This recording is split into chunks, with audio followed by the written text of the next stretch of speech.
দীর্ঘ ১৭ বছরের স্বৈরাচার বিরোধী আন্দোলন, জুলাই গণঅভ্যুত্থান এবং সবশেষ নির্বাচনের দাবিতে ফিনিক্স পাখির মতোই রাজপথে ছিল বিএনপি। জেল জুলুম ভুলিয়ে হামলা মামলায় রাজপথে সরব ছিল দলটির অঙ্গ ও সহযোগী সংগঠনের নেতাকর্মীরা।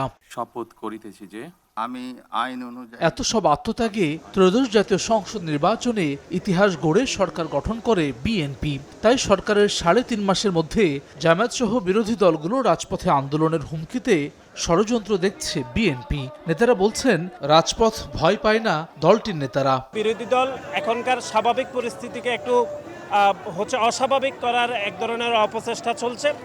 আমরা মনে করি বাংলাদেশ জাতীয়তাবাদী ছাত্রদল, জামাত ইসলাম এবং এনসিপির এই যে রাজনৈতিক হুমকি দিচ্ছে, এটাকে আমরা রাজপথেই মোকাবেলা করব। সবকিছুই মোকাবেলার একমাত্র পদ্ধতি হলো পরিশ্রম, সততার সাথে কাজ করে সাধারণ মানুষ যে আমাদেরকে ভোট দিয়েছে তার সেই প্রত্যাশাটা পূরণ করা।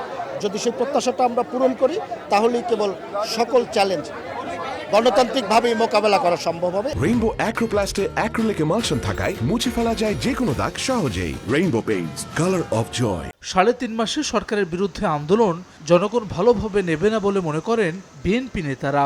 আন্দোলনের নামে বিরোধীদের রাজপথ দখলের হুমকি কতটা গণতান্ত্রিক তা নিয়েও প্রশ্ন দলটির সিনিয়র নেতাদের। জনগণের নির্বাচিত, বিশালভাবে নির্বাচিত একটা সরকার ক্ষমতায় মাত্র ৩ মাস, এর মধ্যে যারা আন্দোলনের ধোঁয়া তুলছে তাদের সম্বন্ধে জনগণের কী ধারণা হবে সেটা তাদেরকে ভেবে দেখতে হবে। দলগুলোর যে সাংবিধানিক যে অধিকার আছে, ক্ষমতা আছে, এবং আপনার যে প্রতিবাদ করার যে অধিকার তাদের আছে, এগুলোকে আমরা কখনোই বাধাগ্রস্ত করবো না। তবে আইন নিজের হাতে তুলে নেওয়াকে আমরা কখনোই আপনার এটা মেনে নেব না।